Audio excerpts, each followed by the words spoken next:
नमस्कार दोस्तों, welcome to UPSC वाला। यूपीएससी वाला में आप सभी का स्वागत है। मेरा नाम वरुण है और 10 जनवरी 2023 के इस बेहतरीन करंट अफेयर्स की क्लास में मैं आपका स्वागत करता हूं। इलेक्ट्रिसिटी प्रॉब्लम बहुत दिनों से लगातार चल रही है और आपको बस इस हफ्ते बस धैर्य बरतना है। इस हफ्ते के बाद मोर और लेस ये समस्या नहीं आएगी। ठीक है, तो बस थोड़ा सा धैर्य बरतेंगे, लेकिन मैं फिर भी कोशिश कर रहा हूं कि जब भी लाइट आ रही है, रिकॉर्डिंग के दौरान भी 2-3 बार कट जाती है, लेकिन फिर भी आपके लिए मेहनत जारी है। तो आपको भी उसी प्रकार से मेहनत करना है। डेली करंट अफेयर्स 10 जनवरी, आपका स्वागत। मेरा नाम वरुण है। सबसे पहले देखते हैं कि आज हम कौन कौन से टॉपिक्स को पढ़ने वाले हैं। नगर निगमों में फंड की कमी, ठीक है, इसको काफी बेहतर ढंग से समझेंगे क्योंकि ये जीएस पेपर 2 पॉलिटी खंड से ये टॉपिक जुड़ता है। Fund shortage for municipal corporation, नगर निगमों में फंड की कमी है। एक रिपोर्ट है, उस रिपोर्ट का विश्लेषण करेंगे। आरबीआई ने उसका विश्लेषण किया है, हम उसके बारे में थोड़ा सा जानने का प्रयास करेंगे। खतरे में पर्वतीय पारिस्थितिकी क्या है? आपने अभी जोशीमठ का नाम सुना होगा कि जोशीमठ के कुछ इलाके डूब रहे हैं। तो पर्वतीय जो पारिस्थितिकी है वो उसकी अवस्था दिन प्रतिदिन खराब होती चली जा रही है। हम वहां पर टनल का निर्माण कराते हैं, रेलवे पटरियों का निर्माण होता है, सड़कों का निर्माण होता है। इस कारण से वहां की स्थिति बदतर होती चली जा रही है। वहां का जो इकोलॉजी है वो काफी प्रभावित होता चला जा रहा है। काफी सेंसिटिव इलाका है, इसके बारे में भी पढ़ेंगे। यह आपदा प्रबंधन वाले टॉपिक में आप इसको जोड़कर समझ सकते हैं। जीएस पेपर 3 पर्यावरण पारिस्थितिकी और आपदा प्रबंधन से भी आप इसको जोड़ सकते हैं। दशकीय जनगणना में विलंब हो रहा है। आपको पता है कोविड के कारण जनगणना करने में विलंब हो गया और इस बार जो जनगणना होने वाली है वो डिजिटल तौर पर भी होगी। तो उसके कारण जो विलंब हुआ है उसका क्या प्रभाव पड़ रहा है, इसके बारे में थोड़ा सा समझने का प्रयास करते हैं।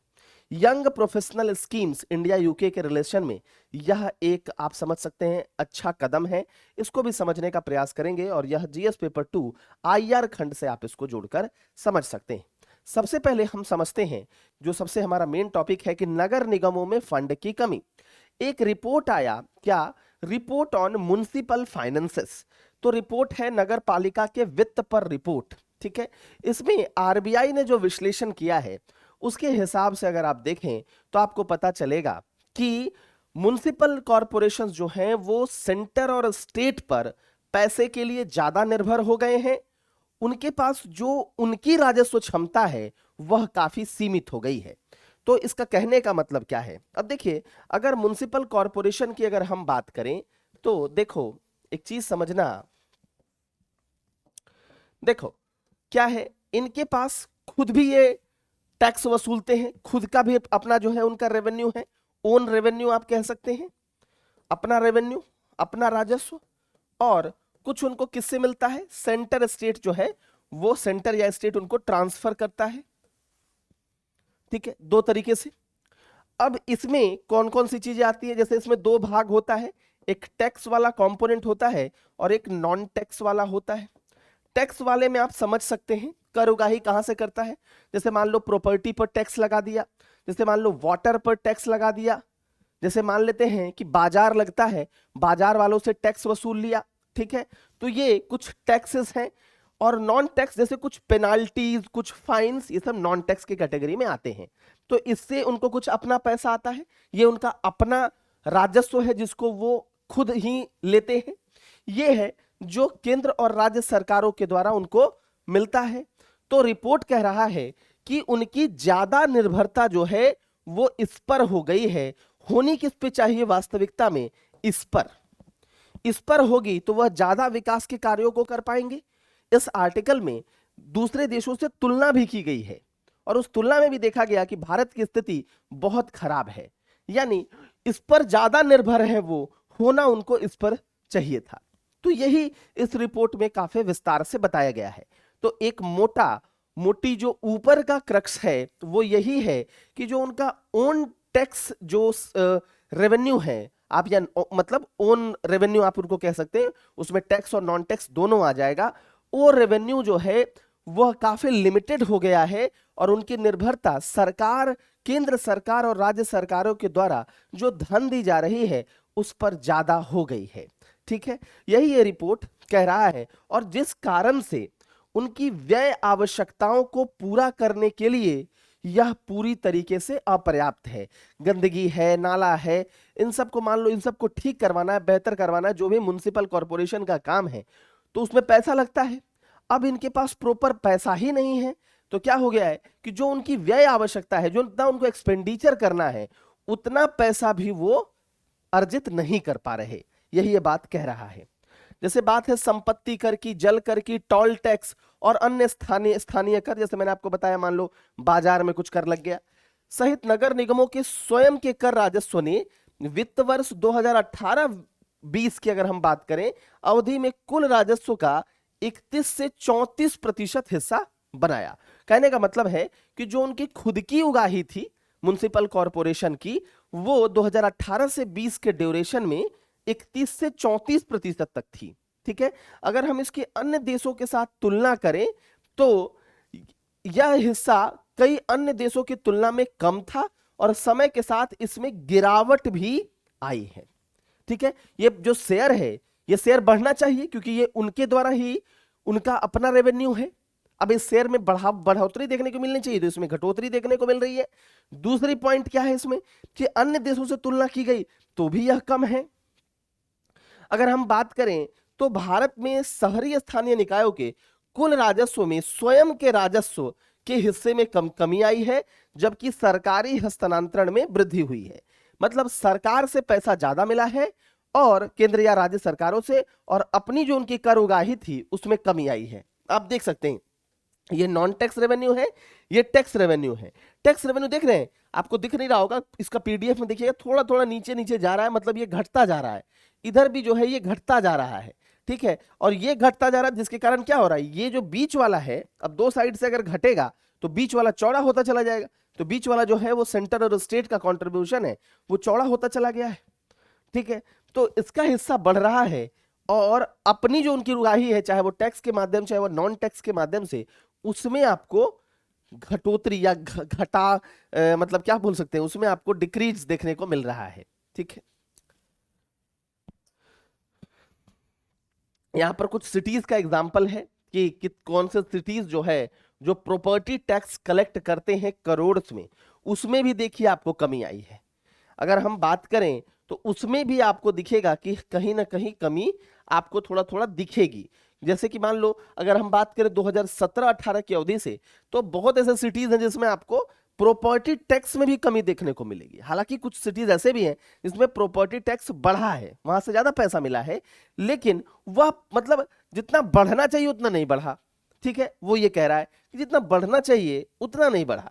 ठीक है, चलिए अगर हम बात करें कि आरबीआई की रिपोर्ट ने भारत में 201 नगर निगमों की कुल राजस्व प्राप्तियों की गणना की, जो सकल घरेलू उत्पाद का, यानी अगर हम बात करें कि 201 अगर म्युनिसिपल कॉर्पोरेशन है, उनकी जो राजस्व प्राप्ति हुई, उनको जो रेवेन्यू मिला है, उसका अगर हम जीडीपी से हिसाब लगाते हैं तो वो मात्र जीडीपी का, पूरे भारत की जीडीपी का 0.61% है।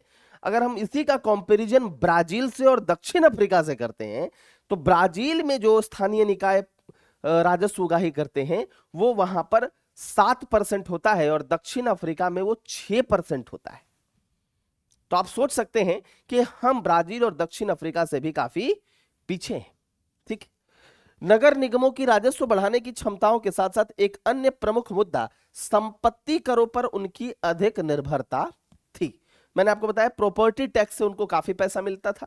आपने देखा भी कि ग्राफ जो है काफी बढ़ रहा है, हालांकि उतना नहीं आया, प्रमुख सिटीज में तो आने को देखने को मिल रहा है, लेकिन जितना उम्मीद रहती है उतना नहीं मिलता है उनको। 2017-18 में संपत्ति कर अपने कर राजस्व का 40% से अधिक है। नगर निगमों का जो टैक्स रेवेन्यू है उसमें से 40% से ज्यादा हिस्सा तो प्रॉपर्टी टैक्स का है। मतलब सबसे ज्यादा कंट्रीब्यूशन लगभग देखा जाए तो प्रॉपर्टी टैक्स का है। ठीक है, इस तरह के प्रभुत्व के बावजूद भारत में संपत्ति कर संग्रह ओईसीडी देशों की तुलना में कम मूल्यांकन और खराब प्रशासन के कारण बहुत कम है। फिर भी ये बहुत कम है, यही मैं आपको कहने की कोशिश कर रहा हूं। अन्य देशों से तुलना करें, ओईसीडी देशों से तुलना करें तो उस मुकाबले इसमें यह काफी कम है। ठीक है, इसको समझने का प्रयास करना है। तो यहां पर जो बातें हैं वो तो क्लियर है, समझ रहे होंगे आप कि क्या बातें हैं।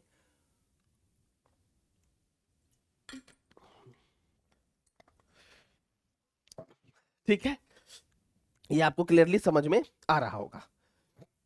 अब अगर हम कुछ अन्य चुनौतियां की बात करें तो इसको क्यों चुनौतियां हैं, अगर नगर निगमों की बात करें, म्युनिसिपल कॉरपोरेशन की बात करें, तो उनको चुनौतियां क्या क्या हैं।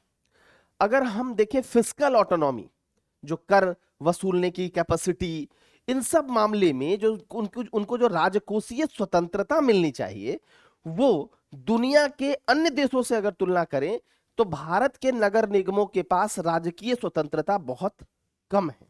ठीक है, तो राजकीय स्वतंत्रता या स्वायत्तता बहुत कम है। साथ ही साथ अब बेहतर कर्मचारी भी नहीं है, तो कर्मचारियों की समस्या एक अपने आप में बड़ी समस्या है। जीएसटी के लागू हो जाने के बाद, ठीक है, काफी कर राजस्व का नुकसान हुआ है। महामारी ने इसमें और चार चांद लगा दिया, कोविड ने और इसमें जो है वो प्रमुखता से इसको और आगे बढ़ा दिया। तो जो कर राजस्व आता था वो, या फिर जो टैक्स उनको मिलता था, जो रेवेन्यू उनके पास आता था, उसमें कमी जीएसटी के कारण भी हुई और कोविड के कारण तो हुई ही हुई। ठीक, शहर प्रबंधन में स्वायत्तता की कमी है। ठीक है, अब देखिए शहरी स्थानीय निकायों को आप शहर के प्रबंधन में, चूंकि उनका काम ही है कि आप भाई सिटीज का बेहतर ढंग से मैनेजमेंट करना, उसमें भी राज्य सरकार अगर, अब क्या होता है कि राज्य सरकार जैसे मान लो दिल्ली में है कि भाई चलो राज्य सरकार की ही एमसीडी में है, एमसीडी और राज्य सरकार सेम पार्टीज के लोग हैं, तब तो चलता है। अगर इसमें अगर नहीं बने राज्य सरकार और एमसीडी के बीच में, तो काफी समस्या होती है, हस्तक्षेप होता है राज्य सरकार के द्वारा। तो स्थानीय जो स्वायत्तता है, इसकी आपको काफी कमी देखने को मिलेगी। ठीक, आगे की राह क्या हो सकती है। शहरी शहरी जो स्थानीय ये जो निगम है, जिसको आप कहते हैं नगर निगम, इसकी बेहतर स्थिति के लिए आप क्या कर सकते हैं। ठीक है, सब देखिए, संपत्ति कर, अन्य भूमि आधारित संसाधनों और उपयोगकर्ता शुल्क का दोहन शहरी स्थानीय निकाय के राजस्व में सुधार करने के तरीके हैं। जैसे हमने देखा कि प्रॉपर्टी टैक्स के माध्यम से, प्रॉपर्टी टैक्स काफी आता है, तो इसको बेहतर करो और अन्य कुछ उनको राजकोषीय स्वायत्तता दो, जिससे उनके पास कुछ टैक्स कलेक्शन आए, टैक्स कलेक्शन में पारदर्शिता रहे, इन सब के माध्यम से उनके पास कुछ पैसा आएगा। आपने एक म्युनिसिपल बॉन्ड का भी नाम सुना होगा। तो इस प्रकार से उनके पास कुछ पैसा आएगा जिसको वो विकास कार्यों में खर्च कर सकते हैं। जब तक शहरी स्थानीय निकाय अपने स्वयं के राजस्व में सुधार नहीं करते, तब तक केंद्र और राज्य सरकारों से एक स्थिर समर्थन महत्वपूर्ण है। बिल्कुल, जब तक अगर मान लो खुद के पास पैसा नहीं आ रहा उनके पास, तब तक उनको क्या करना पड़ेगा, राज्य और केंद्र सरकार पर निर्भर होना पड़ेगा।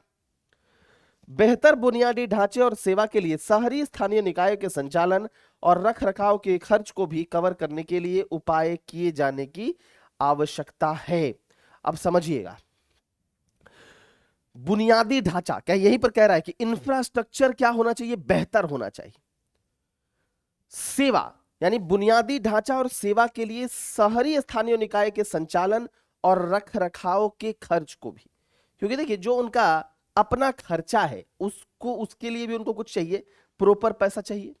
तो उनका जो अपना खर्चा है, इंफ्रास्ट्रक्चरल जो डेवलपमेंट में खर्चा है, जो सर्विसेज वो दे रहे हैं उसमें खर्चा है, तो ये जितने खर्चे हैं उनके संचालन में खर्च है, शहरी स्थानीय निकायों के संचालन का भी कुछ खर्च है, इन सब सभी खर्चों को कवर करने की आवश्यकता है। ठीक है, शहरी स्थानीय निकायों को वित्तीय रूप से टिकाऊ और सशक्त होने और बेहतर सुविधाओं और सेवा वितरण की गुणवत्ता के लिए अपनी स्वयं की राजस्व बढ़ाने वाली शक्तियों का लाभ उठाना चाहिए। ऑब्वियसली आप ज्यादा बेहतर सुविधा कब दे सकते हैं, आप ज्यादा विकास कार्य कब कर सकते हैं, आप डेवलपमेंट कब कर सकते हैं, इसके लिए आपको क्या करना पड़ेगा, कुछ इस प्रकार की विधि अपनानी पड़ेगी जिससे आपको जो रेवेन्यू है वो एक टिकाऊ रेवेन्यू प्राप्त होता रहे, सस्टेनेबल इनकम आपको मिलता रहे, इनकम कहूं या फिर सस्टेनेबल रेवेन्यू आपको मिलता रहे, तब जाकर आपको फंड की कमी नहीं रहेगी और आप बेहतर ढंग से काम कर पाएंगे। अगर जैसे आप हम थोड़ा सा बेसिक के अगर इसके बारे में हम जाएं तो हम समझ सकते हैं कि संविधान का जो 74वां संशोधन अधिनियम है 1992 में, उसके तहत स्थानीय स्वशासन की संस्थाओं के रूप में शहरी स्थानीय निकायों यानी अर्बन लोकल बॉडीज की स्थापना का प्रावधान करता है। तो 74th कॉन्स्टिट्यूशनल अमेंडमेंट इस बात की मतलब आप कह सकते हैं कि शहरी स्थानीय निकायों की स्थापना का प्रावधान करता है। अब देखिए, राज्य सरकारों को इन निकायों को राजस्व एकत्र करने के लिए कुछ कार्य, प्राधिकार और शक्ति देने का भी अधिकार दिया है, जिससे उनके पास कुछ पैसा आए। तो राज्य सरकार इनको कुछ शक्तियां देती है, कुछ अधिकार देती है, जिससे ये राजस्व उगाही भी कर सके। और उनके लिए समय समय पर निर्वाचन अनिवार्य कर दिया गया। अब इसमें चुनाव होना चाहिए, ऐसा नहीं कि चुनाव हो ही नहीं रहा है। ठीक है। शहरी प्रशासन संविधान के तहत राज्य सूची का विषय है। ठीक है, राज्य सूची का स्टेट लिस्ट है। सिंपल बात है, स्टेट लिस्ट में होने क्या है, हर स्टेट में इसके लिए अलग नियम है, हर स्टेट में इसके लिए कुछ अलग आपको ढांचा देखने को मिलेगा। उनका जो एडमिनिस्ट्रेटिव ढांचा है, स्ट्रक्चर है, वो आपको अलग अलग देखने को मिलेगा। तो यही कह रहा है। ठीक है, तो इसके बाद आपको मुझे लगता है कि ये चीजें क्लियर हो गई होंगी। दूसरा जो महत्वपूर्ण है, खतरे में पर्वतीय पारिस्थितिकी, mountain railing under human aggression. अब क्या है ये, जैसे देखो, एक तो बेसिक आप समझ ही रहे हो कि पर्वतीय जो पारिस्थितिकी है वो काफी इन्वायरमेंटल दृष्टिकोण से, पर्यावरणीय दृष्टिकोण से काफी सेंसिटिव जोन होता है। ठीक है, वहां पर लैंडस्लाइड की समस्या, इन सब की समस्या से मतलब हजारों की तादाद में लोगों को नुकसान होता है, बहुत भारी नुकसान होता है। अभी जोशीमठ के बारे में आपने सुना होगा कि उत्तराखंड के चमोली में जो जोशीमठ है, वहां पर भी कई जगहों के डूबने की खबर जब आएगी तो उससे क्या होगा। अब सरकार तुरंत कुछ कदम उठाएगी, उनका पुनर्वास करेगी, जो वहां लोग वहां रह रहे हैं, उनको जिस स्थान पर ये समस्या आ रही है वहां से हटाकर दूसरी जगह लेकर आएगी। तो ये सब जो समस्या है, ये पर्वतीय पारिस्थितिकी में जब आप कह सकते हैं कि उसके साथ जब छेड़छाड़ करेंगे तो इस प्रकार की समस्या होनी लाजमी है। कैसी छेड़छाड़, ये आपके मन में सवाल आ सकता है कि छेड़छाड़ किस प्रकार की। तो सबसे प्रमुख तो छेड़छाड़ इसमें यह है कि आप यहां क्या बनाते हैं, टनल बनाते हैं, आप यहां क्या बनाते हैं, सड़कों का निर्माण करते हैं, बिना तकनीक के सड़क बना रहे हैं, आप लेटेस्ट टेक्नोलॉजी का प्रयोग नहीं कर रहे। आप यहां पर क्या कर रहे हैं, तो जैसे मैंने आपको बताया कि यहां पर आप पावर प्लांट्स बना रहे हैं। तो इस प्रकार की चीजों का जब आप निर्माण करेंगे आपको आगे दिखेगा। तो इस प्रकार जो ह्यूमन एग्रेशन यहां पर जो दिख रहा है, जो आप पारिस्थितिकी के साथ छेड़छाड़ कर रहे हैं, तो इस प्रकार की समस्या होनी लाजमी है, बिल्कुल। ठीक है, तो यही लिखा है कि विशेषज्ञों ने उत्तराखंड हिमालय में लागू की जा रही 4 धाम सड़क परियोजना नामक एक विशाल ढांचागत परियोजना के खिलाफ लाल झंडा उठाया है कि भाई ये पर्वतीय पारिस्थितिकी को बिगाड़ रहा है और इससे आने वाले दिनों में हमें समस्या देखने को मिल सकती है। ऐसी ही कुछ बात पहले जोशीमठ के बारे में कही गई, ध्यान नहीं दिया गया, और जिसके कारण जोशीमठ में आपको सुनने को मिल रहा होगा कि कुछ जो जगह है वो डूब रहे हैं। तो इन क्षेत्रों में भूस्खलन की समस्या, ये जो है स्वाभाविक समस्या है, बहुत सेंसिटिव जोन है ये सब। ठीक है, तो 4 धाम सड़क परियोजना, देखिए 4 धाम जो है ये उत्तराखंड में आपको जो चारों धाम है, यमुनोत्री, गंगोत्री, केदारनाथ और बद्रीनाथ, इन चारों को जोड़ने वाली एक सड़क परियोजना है। और इस सड़क परियोजना के लिए ही यह लाल झंडा उठाया कि भैया इस तरह के सड़क परियोजना से क्या होगा, नुकसान होगा। ठीक, ये आप देख सकते हैं फोटो में भी इस प्रकार से आपको दिख रहा है। अब देखिए, हिमालय में बुनियादी ढांचा परियोजना के क्या क्या खतरे हैं और किस प्रकार के खतरे आपको देखने को मिलते हैं। जैसे पिछले अगर हम बात करें, अगर हम दशकों की बात करें, तो अगले दशक में सरकार ने उत्तराखंड हिमालय में 66 सुरंग बनाने का प्रस्ताव दिया है, और जिसमें से 18 सुरंग पहले से ही चालू है। अब इन सुरंगों से जब गाड़ियां गुजरती हैं तो क्या होता है, गाड़ी जो है वो स्वच्छ हवा तो छोड़ता नहीं है, तो प्रदूषण होता है, इससे काफी हाई लेवल का जो है पॉल्यूशन आपको देखने को मिलता है, जिससे वहां की पारिस्थितिकी जो तंत्र है वो बिगड़ती है। ठीक है, तो इन टनलों में देखिए लिखा भी हुआ है, इन उपसतह संरचनाओं के निर्माण से पर्यावरण को भारी नुकसान होता है, क्योंकि जिसमें ट्रैफिक निकास से प्रदूषकों की सांद्रता शामिल है, जो बिना धूप के सूक्ष्म वातावरण और इतनी लंबी दूरी की सुरंगों में सीमित फैलाव के कारण होता है। अब क्या है, टनल में तो आपको सनलाइट मिल नहीं रहा है, तो यहां पर क्या है, हाई अमाउंट ऑफ पॉल्यूशन आपको देखने को मिलता है जब क्योंकि गाड़ियां उस टनल से गुजरती हैं तो हाई अमाउंट ऑफ पॉल्यूशन देखने को मिलता है, और जो यहाँ पर्यावरण के लिए काफी खतरा है। ट्रेन की रेलवे पटरियों का निर्माण हो रहा है, ट्रेन की आवाजाही हो रही है, ट्रेन की आवाजाही से वाइब्रेशन होता है, जिससे लैंडस्लाइड की समस्या, भूस्खलन की समस्या। भूस्खलन आपको पता है, मतलब अगर भारी पत्थर वत्थर का धरती में कुछ हलचल होने के कारण पत्थरों का गिरना, ठीक है, तो भूस्खलन की जो समस्या है वो आपको सामने में देखने को मिलेगी। तो यही लिखा है, ट्रेन की आवाजाही के दौरान लगातार कंपन, राजमार्ग और रेलवे पटरियों का निर्माण अब भूस्खलन का एक प्रमुख कारण है। तो ये सब जो है प्रमुख चैलेंजेस हैं जो आपको ध्यान में रखने पड़ेंगे। ये आप देखिए जोशीमठ, जोशीमठ में भी आपने सुना होगा कि कुछ जो जगह है वहां पर डूब रहे हैं, ठीक है।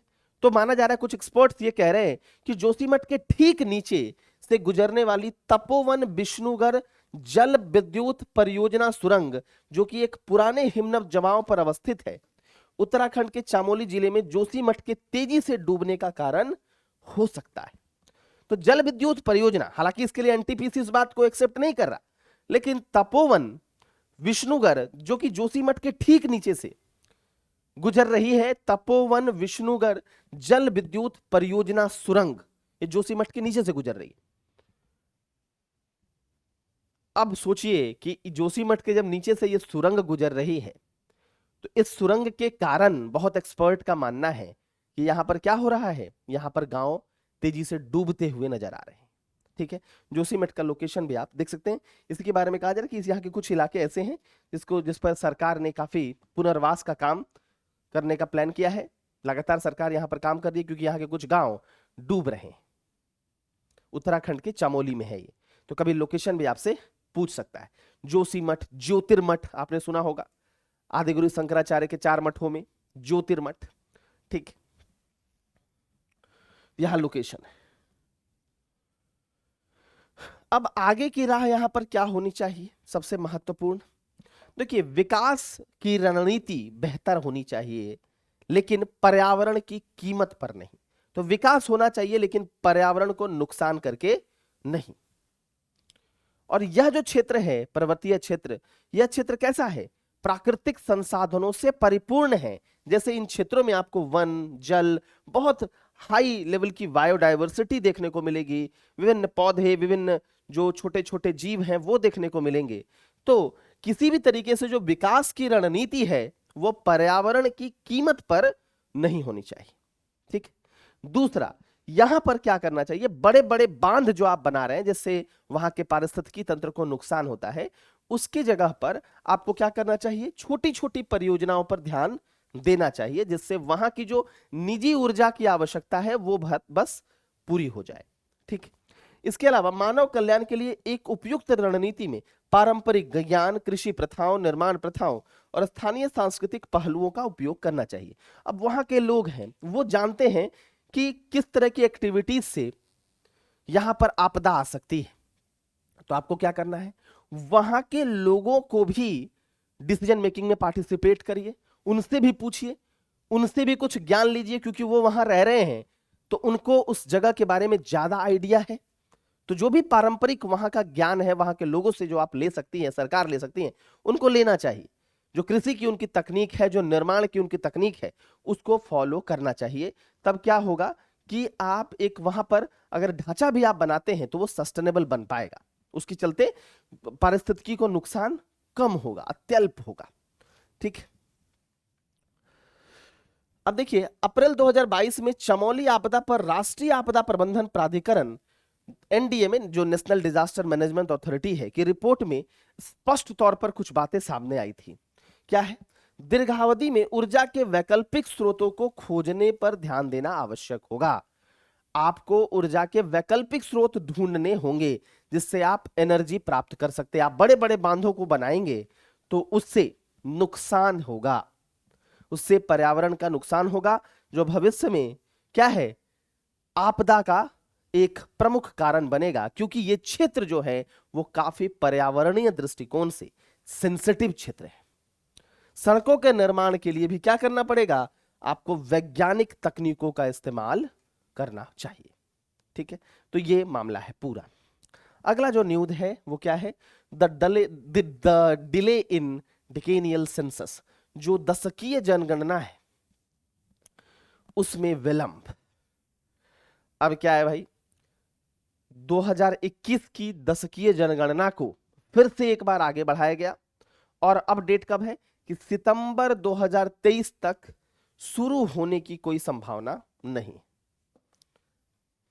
ठीक है, अब देखिए, भारत के अपर महापंजीयक ने राज्यों को सूचित किया है कि प्रशासनिक सीमाओं को स्थिर करने की तिथि 30 जून तक बढ़ा दी गई है। अब सोच लीजिए आप, ये दिख रहा है, ये इमेज मेरे को मेरे हिसाब से क्लियरली दिख रहा होना चाहिए।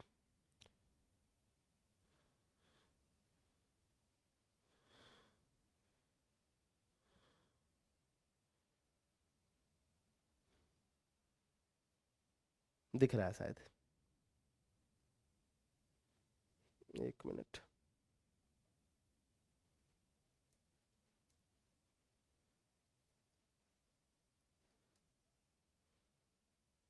ठीक, मतलब ये जो सेंसस का आप डेट बढ़ाते बढ़ाते चले जा रहे हैं, तो इसको लेकर यहां पर राइटर ने सवाल उठाए।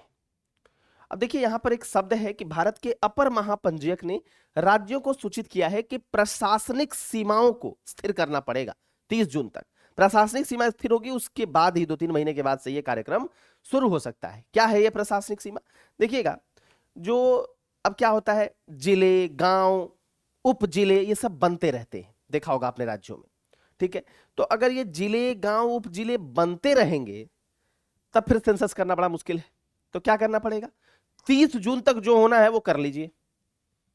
अब जिले, गांव में कमी, जिले बढ़ गए, उप जिला बन गया, ठीक है, अगर इसमें लगातार बढ़ोतरी देखने को मिले या कमी देखने को मिलेगी तो फिर कैसे हो पाएगा सेंसस? सेंसस कार्य करने में दिक्कत आएगी। तो यही कहा जा रहा है कि प्रशासनिक सीमाओं को पूरे तरीके से स्थिर कर लीजिए। स्थिर अगर हो जाएगा तो उसके बाद हम सेंसस का काम शुरू कर सकते हैं। तो वही अपर महापंजीयक ने 30 जून तक का टाइम दिया है प्रशासनिक सीमाओं को स्थिर करने के लिए। ठीक है, अब देखिए, जनगणना कैसे की जाती है इसके बारे में आपने हालांकि इतिहास में पढ़ा होगा। ठीक है, लेकिन पहली जो उचित या जिसको कहते हैं समकालिक जनगणना, मतलब प्रॉपर प्रोसेस से कब स्टार्ट हुआ? 1881 में, औपनिवेशिक काल में, अंग्रेजों के काल में, और तब से यह प्रत्येक 10 साल में होती है। ठीक, दशकीय जनगणना 2 चरणों में होती है। ठीक है, अब 2 चरणों में कैसे है देखते होंगे आप, जब आता होगा तो आंकड़ा लेने आता होगा आपके घर में भी, आपने देखा होगा, आपके पिताजी से पूछिएगा। पहला चरण है और दूसरा चरण है। पहला चरण इसमें क्या लिया जाता है? इसमें लिया जाता है आवास गणना, मतलब हाउस की गणना की जाती है। आवास की स्थिति, घरेलू सुविधाओं और परिवारों के पास संपत्ति से संबंधित डेटा एकत्रित किया जाता है, पहले वाला जो चरण होता है। दूसरे चरण में जनसंख्या, शिक्षा, धर्म, आर्थिक गतिविधि, अनुसूचित जाति, जनजाति आदि संबंधी डेटा एकत्र किए जाते हैं। तो 2 चरणों में होती है, जिसमें एक चरण जो है आवास से रिलेटेड है और दूसरा चरण जो है वो आपकी गतिविधि, आपकी जनसंख्या, शिक्षा, धर्म इत्यादि से संबंधित होगा। तो 2 चरणों में ये जो सेंसस है, जो दशकीय जनगणना है, यह संपन्न होती है। ठीक है, अब जो ये चीजें हैं वो जनसंख्या 1948 के जनसंख्या अधिनियम के तहत, सॉरी, जनगणना जो है, ये जो काउंटिंग होती है, सेंसस जो होता है, इसके लिए जो एक्ट है वो कौन सा है? 1948 का जनगणना अधिनियम। ठीक है, तो ये भी ध्यान रखना है क्योंकि एक्ट से सवाल आपसे परीक्षा में पूछा जा सकता है। ठीक है, अब देखिए, इसमें एक महत्वपूर्ण बात है, जनगणना जो 1948 का जनगणना अधिनियम है, उसमें एक महत्वपूर्ण बात आपको क्या दिखती है? देखिए, जो ये एक्ट है, ये आप स्पष्ट तौर पर देख रहे हैं कि संविधान से पहले का है, 1950 से पहले का है। ठीक, अधिनियम जो है, ये जो एक्ट है, किसी विशेष स्थिति पर जनगणना करने या अनुसूचित अवधि में अपना डेटा जारी करने के लिए बाध्य नहीं करता। जैसे कोविड के समय, अभी एक्ट स्पष्ट तौर पर कह रहा है कि आप बाध्य नहीं है कि आप करें, लेकिन आपको करना चाहिए। ठीक है, जैसे कोविड के कारण जनगणना में विलंब हुआ कोरोना महामारी के कारण, लेकिन विश्व के बहुत सारे ऐसे देश हैं जिन्होंने ये कार्य कर लिया और भारत को भी ये कार्य कर लेना चाहिए, ऐसा राइटर कहते हैं। अब विलंब से होने वाला नुकसान क्या है? देखिए, कोरोना के कारण माइग्रेशन हुआ, तो अब अगर आप जितना विलंब करेंगे तो कितना माइग्रेशन हुआ है इसके बारे में आपको पता नहीं चल पाएगा। दूसरा, सरकार जो स्कीम बनाती है उसमें भी सेंसस का सरकार ध्यान रखती है। तीसरा, जो राष्ट्रीय खाद्य सुरक्षा कानून है उसमें क्या है, कहा गया है कि लगभग, आपको उस दिन मैंने बताया था कि इतने प्रतिशत लोगों को कवर किया जाएगा, इतने प्रतिशत ग्रामीण से, इतने प्रतिशत शहरी से, और कुल इतने प्रतिशत लोगों को कवर किया जाएगा। अब ये प्रतिशत आपको बताना है क्योंकि अभी 3-4 दिन पहले ही बताया है। तो जो ये कुल प्रतिशत, जो ये परसेंटेज आ रहा है, ये परसेंटेज तो जनगणना बढ़ने, मतलब जब काउंटिंग होगी, जब सेंसस होगा, अगर मैं एक शब्द में कहूं तो जनसंख्या जब बढ़ेगी तो उसमें जो लोगों की संख्या होगी वो भी तो बढ़ जाएगी। समझ रहे हैं आप? जैसे मान लेते हैं कि अगर एक नॉर्मल तरीके से सोचते हैं कि मान लो 75% ग्रामीण जनसंख्या को कवर किया जाना है, तो यार अगर ग्रामीण जनसंख्या अगर बढ़ जाएगी तो वो 75% का वैल्यू भी तो बढ़ जाएगा। मान लो पहले 100 थी, अब 200 हो गई, तो पहले 75 लोग इसमें आते, अब इसमें 150 लोग आएंगे। तो मेरा कहने का मतलब है कि जनसंख्या जब पता रहे, जनगणना जब हो गई हो, तभी तो आप स्कीम का लाभ उठा पाएंगे, नहीं तो फिर आपको स्कीम का लाभ कैसे मिलेगा? तो सरकार स्कीम लागू करने में, सरकार शिक्षा का स्तर कितना है ये जानने में, जनसंख्या घनत्व कितना है ये जानने में, ये सब तभी बता सकती है जब सेंसस जो है वो टाइमली हो पाए। ठीक है, तो वही यहां पर राइटर कहते हैं। अब देखिए क्या है, भारतीय आबादी की कई विशेषताओं पर डेटा का मिलान करता है ये जो सेंसस है, जैसे कि बुनियादी जनसांख्यिकी, साक्षरता स्तर, ये मैं आपको बताया। अब आप जब तक सेंसस नहीं कराएंगे तो पता कैसे चलेगा साक्षरता स्तर कितना है? जाति की स्थिति कैसी है, शैक्षणिक स्तर कैसा है, बोली जाने वाली भाषाएं कौन कौन सी हैं, कितनी हैं, धर्म, वैवाहिक स्थिति, व्यवसाय, जनगणना में देरी प्रशासनिक कार्यों और कल्याणकारी योजनाओं की योजना को प्रभावित कर सकता है। क्योंकि सरकार के पास ये जब आंकड़ा आता है, शिक्षा का स्तर, साक्षरता का स्तर, ये सब जब आंकड़ा आता है तो सरकार भी कल्याणकारी योजनाएं उसी प्रकार से बनाती है। अब अगर ये आंकड़ा ही नहीं रहेगा तो सरकार इस प्रकार की जो कल्याणकारी योजनाओं को अच्छे ढंग से लागू नहीं करा पाएगी। ठीक है, वित्त आयोग जो है, जो फिनांस कमीशन है, जनगणना के आंकड़ों के आधार पर राज्यों को धन आवंटित करता है और किसी भी देरी से उन्हें नुकसान हो सकता है। मान लो अब जनगणना, मान लो काउंटिंग हुआ, लोगों के शिक्षा का स्तर को देखा गया, साक्षरता के स्तर को देखा गया, जनसंख्या बढ़ी है ये देखा गया, तो भाई उसी हिसाब से तो वित्त आयोग भी फंड देगा स्टेट को। अब मान लो जनसंख्या बढ़ गई और फंड पहले जितना ही मिल रहा है, तो फिर स्टेट को भी इससे काफी नुकसान होगा। ठीक है, पुरानी जनगणना की जानकारी जो 2011 में थी अक्सर अविश्वसनीय हो जाती है, क्योंकि उसके बाद तो काफी बढ़ गया, काफी चीजें बदल गई, और उन लोगों को प्रभावित करती है जो कल्याणकारी योजनाओं का लाभ प्राप्त करते हैं और जो लाभ प्राप्त नहीं करते हैं, दोनों के लिए भाई। अब जो लाभ प्राप्त नहीं कर पा रहे हैं, क्यों? जनसंख्या बढ़ गई, अब ये तो कल्याणकारी योजना में आ ही नहीं रहे सरकार के। तो जैसे ही जनसंख्या की पूरे तरीके से काउंटिंग मिलेगी, उसी के बाद जो ये कल्याणकारी योजनाएं हैं, जो ये डिफरेंट स्कीम्स हैं, जो राज्यों को पैसा मिलना है, ये सब जो है वो निर्भर करेगा। यही जो है राइटर बार बार कहने का प्रयास कर रहे हैं। उसके अलावा जो मैंने आपको बोला माइग्रेशन, जनगणना प्रवासियों की आबादी और प्रवास के पैटर्न का निर्धारण करने के लिए महत्वपूर्ण है। ऑब्वियसली महामारी के समय क्या हुआ, बहुत लोग माइग्रेट किए हैं, तो उसके बारे में काउंटिंग कहां से आएगी? यही जनगणना के माध्यम से। महामारी की शुरुआत में देश की सड़कों पर प्रवासियों का एक जन सैलाब देखा गया और सरकार के पास केवल 2011 का डेटा उपलब्ध था, जो प्रवासन की संख्या, कारणों और पैटर्न पर प्रश्नों का उत्तर नहीं दे सकता। ऑब्वियसली 2011 के डेटा से आप कैसे समझेंगे कि प्रवासन का कारण क्या था, उनका पैटर्न कैसा है, इन सब के बारे में आपको पता ही नहीं चलेगा, संख्या के बारे में पता नहीं चलेगा। ठीक है, लेकिन ये जब आप कर लेंगे तो पता चल जाएगा।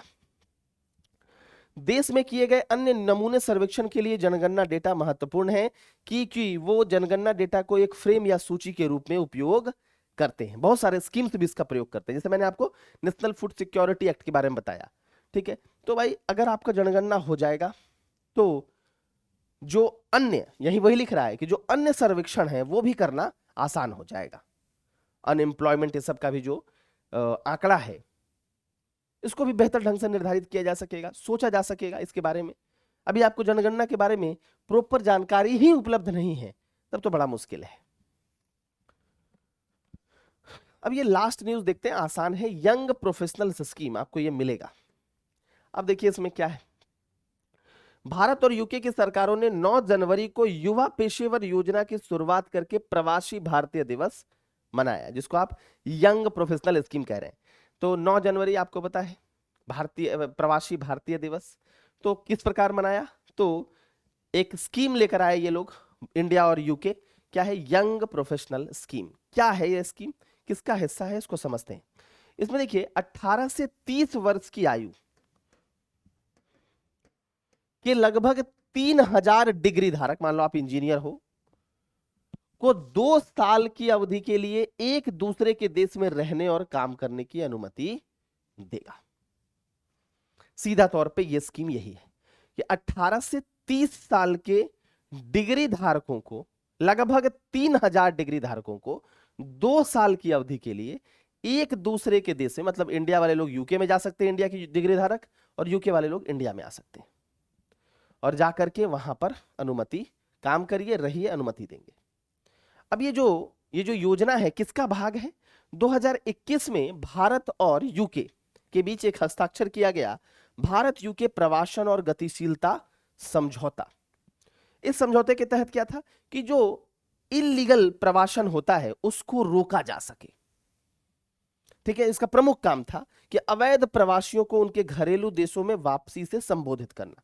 जो अवैध प्रवासन हो रहा है, मतलब जो इलीगल जो प्रवासन हो रहा है, उसको रोक सके आप। तो इसके लिए भारत और यूके के बीच एक समझौता हुआ था, इंडिया यूके, आपको दिख रहा है, प्रवासन और गतिशीलता समझौता, मींस माइग्रेशन एंड मोबिलिटी का एग्रीमेंट था। इसके तहत ही ये यंग प्रोफेशनल स्कीम स्टार्ट की गई है, ठीक है। तो बस इसमें और कुछ नहीं आपको पढ़ना है। तो भारत और यूके के बीच संबंधों को मजबूत कर रहा है ये स्कीम। आप सोचिए, यहां से वो लोग आएंगे, वहां से ये आएंगे, एक दूसरे के देश में आप जा पाएंगे, तो इससे जो संबंध है ये प्रगाढ़ होगा, कल्चरल रिलेशन बेहतर होंगे, सॉफ्ट पावर बेहतर होगा भारत का। तो इस कारण से ये स्कीम, बस थोड़ी सी बात इसमें करनी है, इसका बस स्कीम के जो ऑब्जेक्टिव्स है वो ध्यान रखिएगा, बाद बाकी आपका काम हो गया। तो ये 4 टॉपिक आज हमने पढ़े, जिसमें हमने देखा सबसे पहला कि भाई म्युनिसिपैलिटी जो है, म्युनिसिपल कॉरपोरेशन जिसको आप कहते हैं, वहां पर फंड की काफी कमी है, उनके पास अपने फंड की कमी है, और जिसके कारण वो अपनी व्यय जो उनकी होती है उस व्यय को भी वो नहीं कर पा रहे हैं, ठीक है, उसको भी पूरा नहीं कर पा रहे, व्यय के लिए जो आवश्यक फंड है उसको भी। दूसरा आपने देखा पर्वतीय पारिस्थितिकी किस प्रकार खतरे में है, टनल बना रहे हैं, रेलवे, वहां से रेलवे लाइन गुजार रहे हैं, पटरियों का निर्माण हो रहा है, सड़कों का निर्माण हो रहा है, ये आपने देखा, बड़े बड़े बांध बनाए जा रहे हैं, डैम्स बनाए जा रहे हैं, जिसके कारण इस प्रकार यहाँ पर पारिस्थितिकी तंत्र जो है वो, पारिस्थितिकी तंत्र को काफी नुकसान पहुंच रहा है, जो आपदा का कारण बन रहा है। दशकीय जनगणना में विलंब देख लिया, इस विलंब के क्या निहितार्थ हैं, नुकसान होगा, कल्याणकारी योजनाओं का आपको लाभ नहीं मिल पाएगा, राज्यों को फंड नहीं मिल पाएगा, जो अन्य सर्वेक्षण करने वाले लोग हैं उनको भी जनगणना का कुछ आंकड़ा चाहिए जिससे वो बेहतर सर्वेक्षण कर सके। जो माइग्रेंट्स लेबरर थे जो आपको कोविड के समय दिखे, उनके बारे में भी आंकड़ा आप एकत्रित नहीं कर पा रहे हैं। और लास्टली आपने यंग प्रोफेशनल स्कीम देखा, जिस स्कीम के तहत आपने देखा कि इस स्कीम के तहत 18 से 30 साल के लोग जो डिग्री धारक हैं, 3000 के करीब लोग, वो भारत वाले लोग यूके और यूके वाले लोग भारत में आकर 2 साल के लिए काम कर सकते हैं। तो इसके बारे में आपने काफी विस्तार से पढ़ लिया। तो अब आपको 2 सवालों का उत्तर देना है, ये हो गया।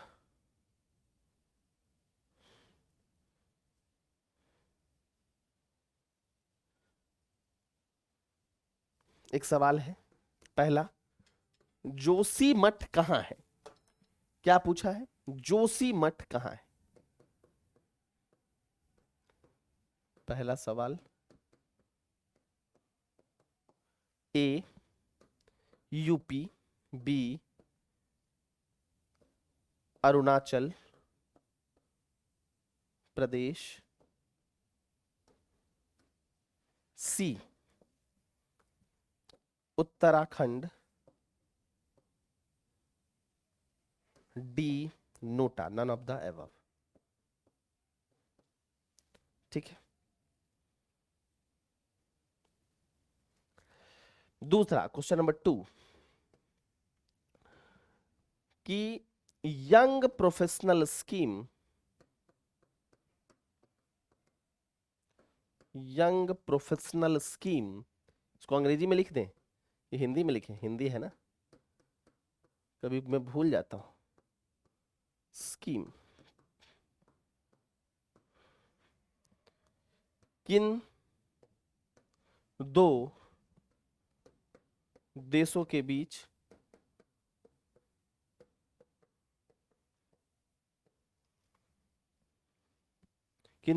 बीच की योजना है, किन दो देशों के बीच है? प्रवासी भारतीय दिवस के दिन, फ्रेम कर लेना, मतलब यंग प्रोफेशनल स्कीम किन दो देशों के बीच है प्रवासी भारतीय दिवस के दिन? A India US, B India Maldives,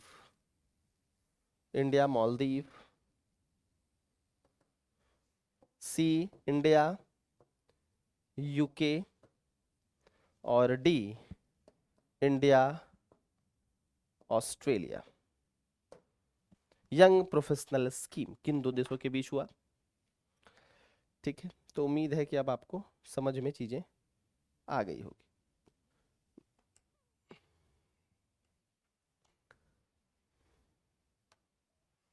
ठीक है, तो मेरे हिसाब से क्वेश्चन कहाँ चला गया? हाँ, ये 2 क्वेश्चन है। ठीक है, ठीक है। यंग प्रोफेशनल स्कीम, तो यंग प्रोफेशनल स्कीम जैसे किन दो देशों के बीच इसकी शुरुआत हुई, ऐसा भी समझ सकते हैं, प्रवासी भारतीय दिवस के दिन। ये इस प्रकार के क्वेश्चन को फ्रेम कर लेना, मतलब समझ गए, भावना को समझ गए, बस काम हो गया। ठीक है, चलो आगे मिलते हैं नेक्स्ट क्लास में। Thank you.